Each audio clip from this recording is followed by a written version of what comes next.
Hey, before we get into today's episode, I just have a quick request of all our listeners. Please, if you haven't already, leave us a review. And when you listen to an episode of the podcast, if you find it valuable, please share it. Share it through social media or text or emailing it to other coaches that you know. We work really hard every week to put out valuable content for all our listeners, and we want to spread our message to more people. You sharing is just a way to support our work, and we greatly appreciate you taking 60 seconds to review and share. All right, if I was honest, I am not a gamer, right? As a coach, I have probably downplayed my impact on the games too much, but I think since my first day in coaching, I've really always been all about practice, right? To me, it's where I, as a coach, can have the greatest impact on my team's performance. And when we get to the games, all the trained behaviors, they pretty much just seem to take over. Now, at the same time, while I have highly valued my role as a teacher within the practice, I also see myself as a coach as the architect, the facilitator of the practice environment. And I want a practice that's enjoyable, but the way I envision enjoyment is one that has an environment, a culture of high intensity with a lot of competition. And that's what today's conversation is all about. How can we raise the intensity and the level of competition within our practices? Welcome to the Coaching Culture Podcast. I'm JP Nerbun, joined by my co-host and friend, Nate Sanderson. We're all about giving you practical tools and tips to build your team's culture. And today's episode is jam-packed. So you are going to want to get a hold of our notes, which are done by Coach Axel Hernandez, our behind-the-scenes guy who helps us put together this podcast and the newsletter. So a huge thanks to Axel. To get those notes, you need to be a subscriber to our weekly newsletter. And you can do that by going over to tocculture.com and subscribing there, and also learn more about our online courses and other services that we offer at TOC Culture Consulting. Now, let's jump into this week's episode. Well, JP, one of the conversations that we have a lot with coaches is how to manipulate the level of intensity in practice. And most of the time, our coaches are not coming to us and saying, geez, I got to tone it down. My guys are going too hard. It's almost always the opposite, right? We get into the start of the season. There's a lot of enthusiasm in the first week. The second week, players maybe are a little bit tired. The third week, now you've got a starting lineup and a rotation, and it seems like maybe roles are set, and so maybe there's not as much to work for. You know, there's lots of reasons why players might start the season off highly competitive, working really hard, going after it in practice. But I think we've all experienced times where that tends to wane as the season goes on. So I know this week we want to talk about some practical solutions, some things that coaches can do, to try to raise the level of intensity in their practices. But before we get there, I think it's important for coaches to understand that fixing intensity is not about scrolling through Twitter and finding the best drill or the drill that so-and-so does at the college level. It's not about scrolling and looking at YouTube, for the drill that's got the most hits and then just rolling it out in your practice. If your players don't understand why intensity matters, it's going to be hard for them to buy in and to push through when their body or their brain or their teammates are telling them to take it easy today, or that this doesn't matter as much. I know when we started at Mount Vernon and we had our preseason meeting with all of our 9th through 12th grade players, we talked about logistics, we talked about the player manual, we talked about absences and those kind of things. But we also spent a significant amount of time talking about practice, about how practice was going to be structured and why. And the thing that I really emphasize with them is that in our case, I feel like we're just thousands of repetitions behind everybody else in our league. And so when we show up at practice, our goal is to get more reps on that day than everybody else. And we've kind of adopted this phrase, we're chasing reps. And therefore, I'm going to expect that you get in and out of drills quickly. I'm going to expect that we work hard as rebounders for each other, right? Like, the point here is that the level of intensity that I expected for the start of the season was way different than what we experienced in off-season open gym. But I didn't just throw them into that environment and introduce them to a new version of myself. We talked about why that matters and how that benefits us, and then what it looks like when we actually get out on the floor.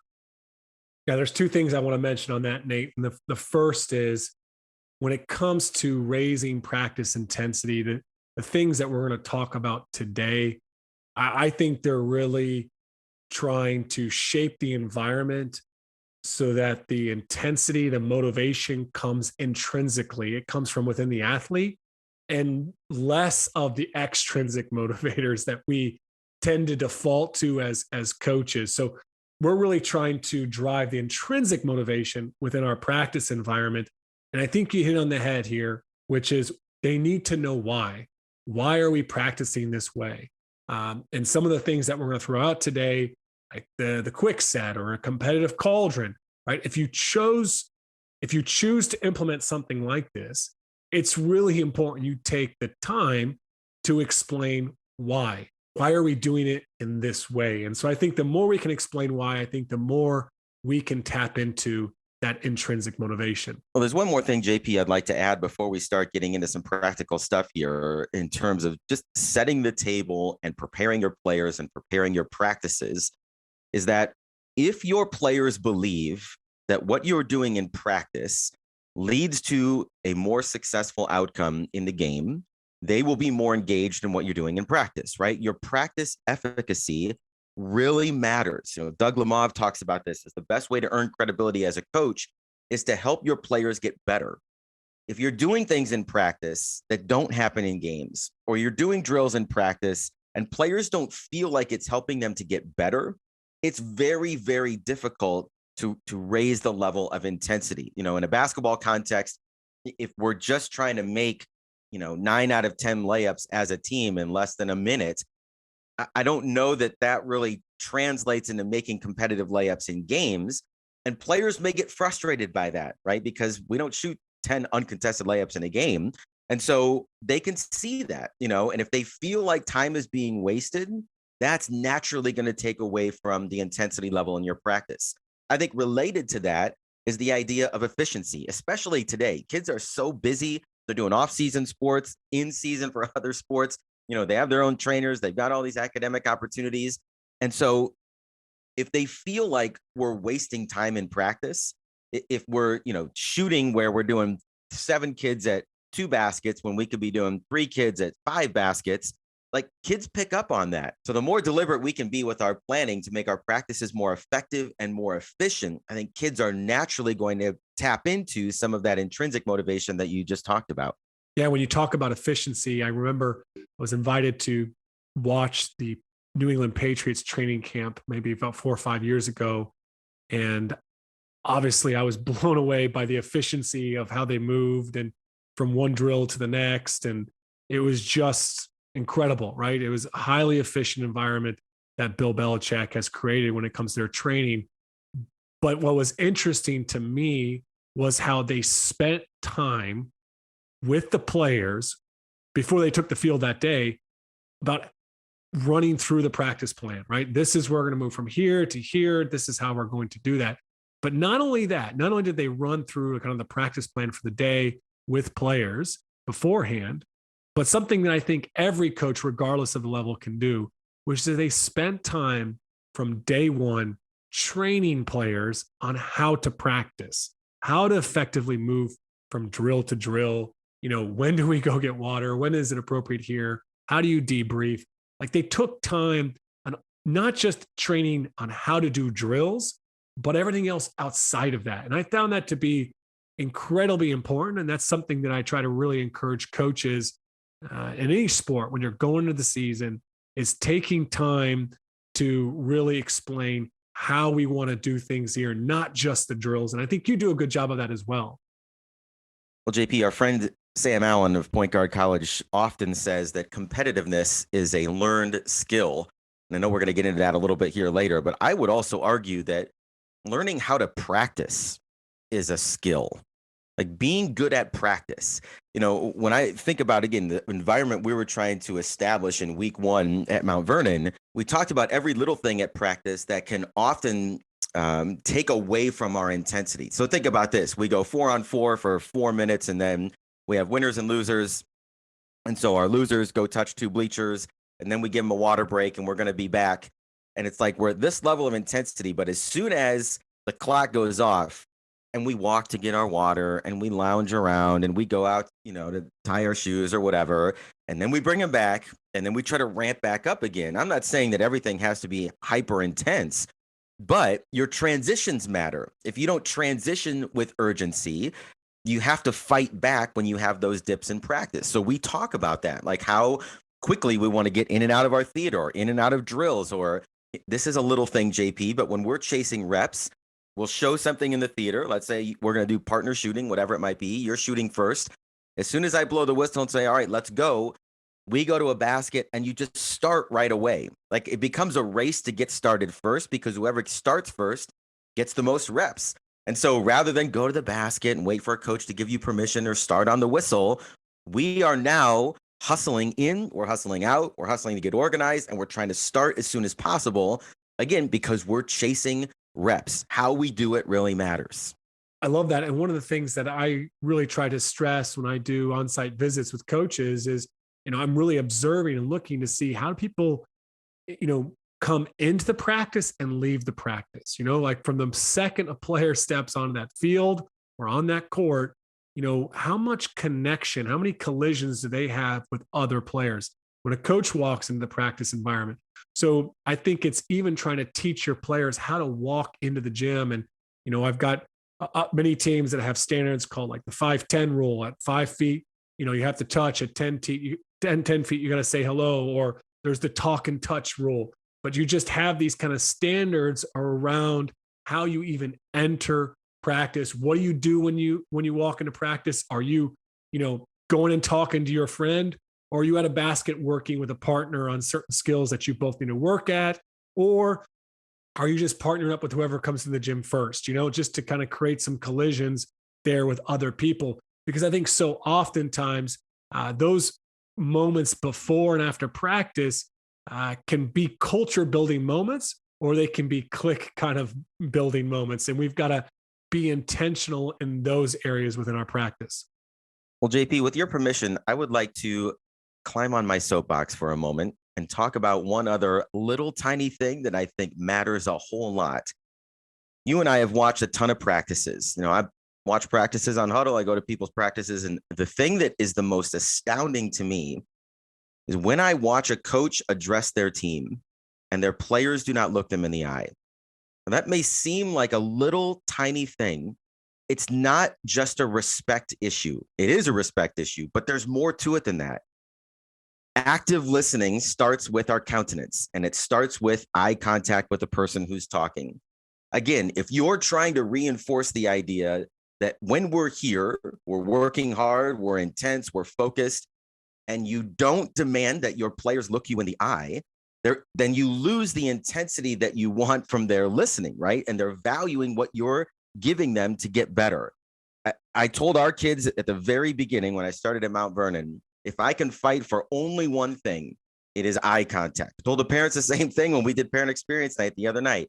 Eye contact matters. One whistle, you stop what you're doing, you give me your eyes. If I don't get them, all hell's going to break loose in the gym. Like that for me is the number one non-negotiable, because I think it communicates when we're working, we're intense. When we're listening, we're intense. And then when we apply what we just heard, hopefully we're doing that with the same intensity. But eye contact and demanding that is an absolute essential component, I think, to maintaining a high level of intensity in your practices. Yeah, Nate, that's an absolute non-negotiable for me as well as a coach. I'm just not going to continue speaking until everyone is listening actively, like you said there. Another thing that has been really popular with coaches in the TOC community and beyond now is what I started years and years ago, which is called a quick set. And it's a simple way to structure the start of your practice and potentially even your pregame warm-up, where you put your team through a series of drills. And I remember learning it from a state championship coach down in Georgia named Gene Durden. And he had something called a quick set, which was 10 drills. Mine became 5. But I used in each of these 5 drills, which were about 1 minute each, I wanted really quick transitions, like really fast transitions. I wanted players to start my quick set of 5 drills without any prompting, right? Once that clock went off, like they were straight into it. And then we also set what we call now as success criteria, a term I took from Alan Keene. But we would set success criteria, a couple behavioral things. It could be using names when you're calling for the ball. It could be high-fiving the teammates when you get in the line. It could be sprinting, but they were pretty much observable, controllable behaviors. And over the course of these, we might introduce a few technical things, but we were going to reset that drill, that 1 minute drill, if one player dropped below the standard. And that's all we would do as coaches. And during that time, and the idea was we were creating a vacuum for our players to give each other reminders and to notify each other when they saw one person not meeting the success criteria. Now, the beauty of the quick set was that we would never move into the rest of our practice, which our players enjoyed the rest of our practice. We did a lot of fun stuff. We competed and got after it, but we never moved into the rest of our practice until we were meeting the behavioral standards. And so I've had people rename this just establishing our standards. They renamed the quick set establishing our standards because it's just so critical. Like, we're not going to practice today until we can get the behaviors right. And that's just one way that I found it really impactful to setting the tone of intensity within my practice. I love that you mentioned success criteria, JP, because I think that's something that I've been really trying to grow in this year as a coach, is trying to be very deliberate, whether it's in what we're doing to start practice to set that tone, or as we're going through practice. Again, Doug Lamava has kind of challenged me on this, that I think that when I'm asking my player to focus on, let's say, their footwork when they're shooting, if they have 100 units of intensity, and I really want them focused on the footwork, then I can only give them one thing, like one success criteria in that moment. If I give them 2 and I say, look, we want you to catch left, right, and make sure you hold your follow through, they might be able to do both. But if they're trying to focus on both, then I've taken those 100 units of intensity and I've divided them 50 to the feet and 50 to the hands. And that's much less. It's much more difficult for especially a growing player to be able to monitor what they're doing, in both of those areas. So we've been really deliberate about trying to do one success criteria at a time. Now, it doesn't mean that we don't change that. So, for example, we were playing a game the other day and really focused on our first step footwork. So the first 2 minutes of a 4-minute drill, we're asking them to always jab with their right foot and go to the basket, et cetera. And as I'm circulating and I'm kind of watching all the baskets, I feel like we have that down. I stop the drill. I say, all right, now I want to really focus on our stops. So we change the success criteria, but again, one at a time. So we're not dividing their focus. And I think here's another thing that's kind of piggybacked off of that. And that is, sometimes when you have a list of things to do in practice, or it's a list of drills or whatever, things you're going to focus on, if your players have it, is there a reason to keep doing it? If I put down, we're going to go 5 minutes and we're going to work on, like yesterday, we're working on protection plans. We're going to dribble in and we're going to bounce out. We're going to dribble in and we're going to bounce out. And we were doing it for like 3 minutes. And after a minute and a half, everybody was doing it right. So I just stopped and we went to the next thing. Number one, it allows us to get more done. Number two, it kind of goes back to that efficiency piece before, where I'm demonstrating to the players, listen, I'm watching and I'm scanning. And when I see that we are where we want to be, I'm not going to make you just do mindless reps now that you can do it. Let's move on and add a challenge or go to the next thing. And I think players appreciate that. Yeah. And very similar to that, I started doing this years ago, and I've had so many other coaches find the benefits of it as well. Instead of, giving your team the speech of, hey, we're going to do this until we get it right. I don't care if we're here all night, which I've given that lecture or speech before, but I've come in, I've started practice, especially late in the year. It's just, hey, I've got an hour and a half for practice, but we just need to get some good reps at all this stuff, because I know you guys know it all. So we could probably get out of here in less than an hour, but we just need quality reps. Oh my gosh, does that motivate your players to really focus and be intense and get quality reps and, hold each other accountable to the standards? It really emphasizes that quality, not just quantity, and motivates the players big time. Now, I know we're throwing a lot of different ideas out to coaches today, but if there was one idea that I could only share on how to raise practice intensity, it would be this phrase that practice is a privilege and it's an opportunity to get better. And when your players are not competing, when they are not engaged and they're not focused, I think it's important to kind of work to understand what's going on and try to support them to raise their standard by oftentimes, getting them to reflect and stuff like that. But at the end of the day, if they do not raise their standard, their level of competing or effort or improve their attitude, one of the most profound things that we can do as coaches is to say, please just step out of the drill. And as soon as you're ready to start competing, you can come back in, right? Or, hey, you've lost the opportunity to get better in this drill. We'll see you in the next one. Now, to some coaches, they might think, well, that's crazy. They're not working hard. Why would we sit them out of the drill? But I assure you, right, this will start to change the mindset of your players when you enforce standards that way. And oftentimes, in my experience, and I know the experience of many coaches that have used this, it can be pretty disruptive when one of your better players who you really need to be playing tomorrow night to get this rep in, it can be really disruptive to the practice. And maybe you only have 10 people because you got a couple players injured and you got to hop in, or one of your 50-year-old coaches is going to hop in the drill, and it can be really disruptive. But to me, it's not nearly as disruptive as a lack of effort and a lack of compete level. And I have to fight for my culture and fight for that intensity every day. And when we do this, the mindset shift happens within our players where they start to see practice as not something they've got to go to. It's not a got to, it's a get to. And I know that's cliche out there, it's a get to job. It's not a got to job. And people talk about that, but there's no more profound way to actually teach players that than to actually treat practice as an opportunity and a privilege. And JP, here's what I like about that strategy is I think as coaches, sometimes we get to the point where we get fed up in practice and we send them home.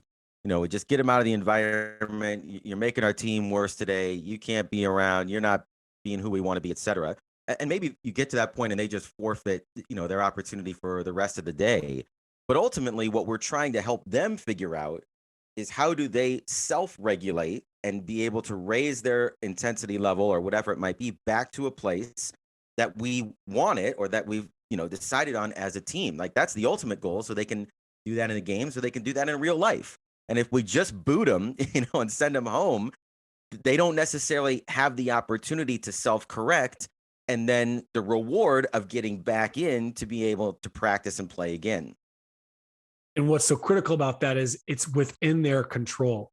And it's the power of that phrase, as soon as, right? It's, hey, as soon as you're ready to raise your level, or in the next drill, you can join us if you want to get back to the standard, above the line or whatever it is, the standard that we have here. And that ties into what science teaches us about intrinsic motivation. There needs to be a sense of control. And when we take away that sense of control, right, then that motivation will drop. But here we're re-emphasizing they have a choice. They can compete hard. They can have a good attitude. They can get after it if they so choose to.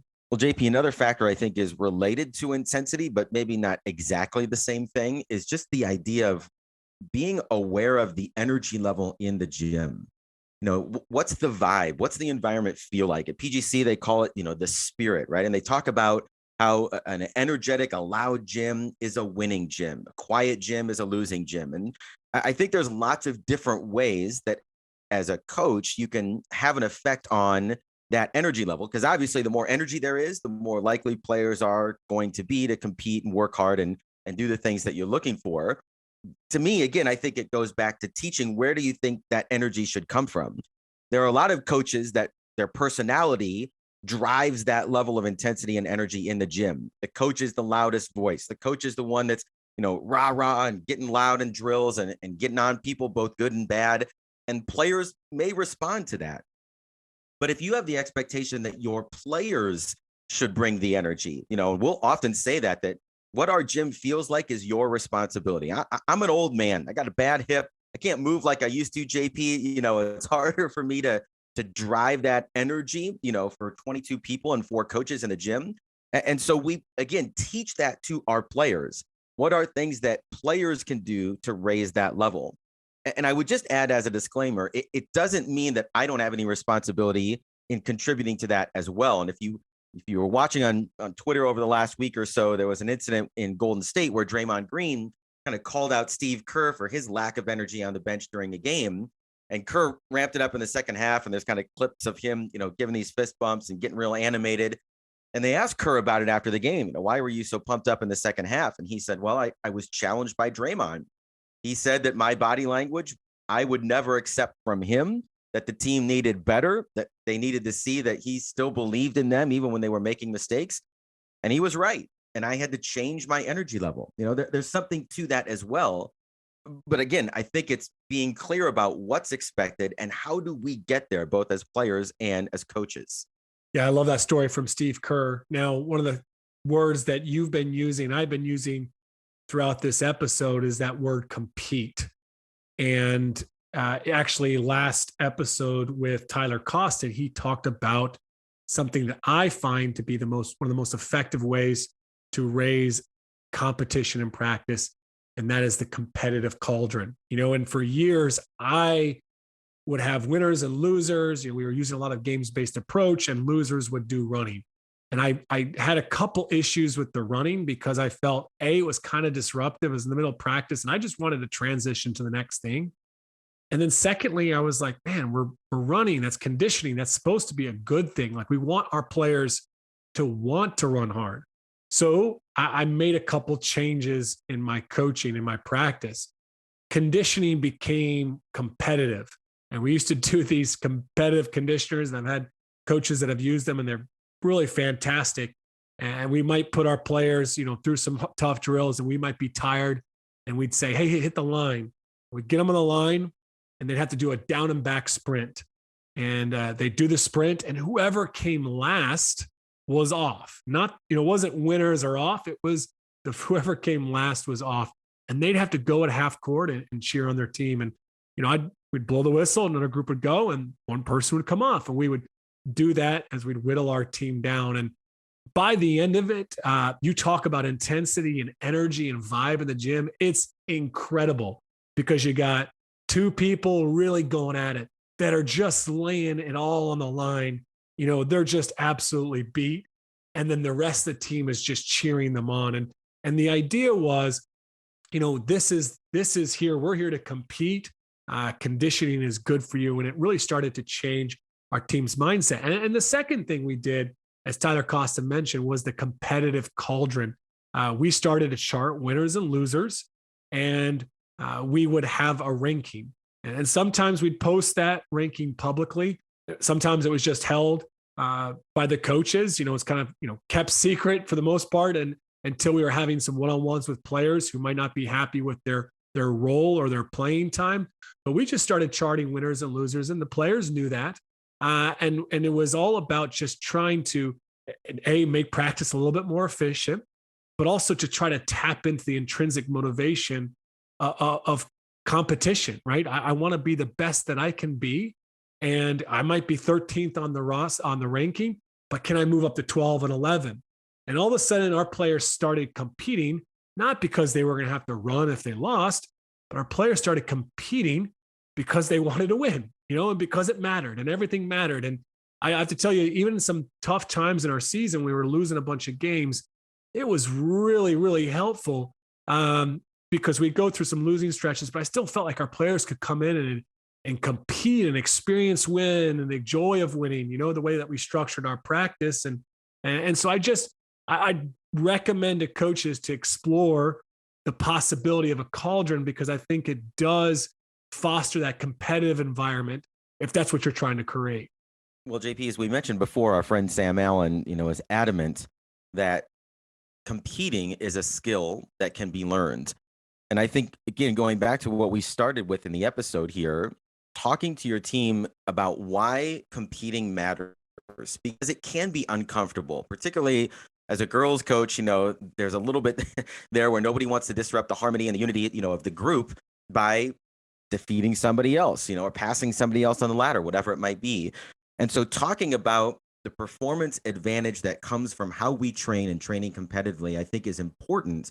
And I often like to use a wrestling analogy where, in wrestling, you got three guys at 135 or whatever it might be. One guy is going to earn the varsity spot, but the other guys have a responsibility to help that varsity guy, that starter, continue to grow and improve. And oftentimes when a wrestler wins a state championship or they may have comments in the newspaper, they'll thank their training partner for pushing them every day in practice. And I think that, whether your post players are going against each other or you've got, certain groupings where kids are often matched up, one way or another, that taking pride in making each other better and teaching that is one way to sort of infuse a willingness and eventually, hopefully, a hunger to compete more in practice. And I think that ties a little bit back in with, teaching our players why and how to practice, right? And what that should look like, and teaching them a bit about sportsmanship. When you lose a game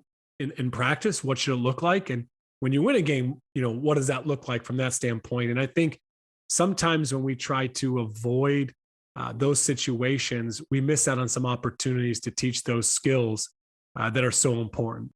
Well, when it comes to the competitive cauldron, we could go on and on, JP, for hours talking about this. And I know you've got a great course on CoachTube that coaches can check out as well. I think the one thing that I would just encourage coaches to consider when they're trying to implement, how much do we compete? How much do we keep score? How much do we have consequences or rewards for winning and losing?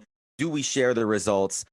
Your context really matters. And there's a lot of coaches in our program that are using a competitive cauldron to one degree or another, but most of them are having conversations with their captains about what's the most appropriate use for this or for this information to help our team be better. And I think that's really key, right? It's going to look different in every context, but figuring out how to draw out the most competition from your group is not always going to look like everybody else's practice. And coaches, if you'd like to get your hands on the Competitive Cauldron spreadsheet and course, use the link in the details of this episode or go to tocculture.com or on our weekly newsletter, and you will save up to 20% off the course. Also, we've got a special Black Friday sale coming up at the time of releasing this episode. That sale will be in the newsletter and on all the courses and resources that we offer. Thanks for listening in. I hope whatever you take away from this episode helps you to raise practice intensity, enjoyment. Don't forget to share and leave us a review.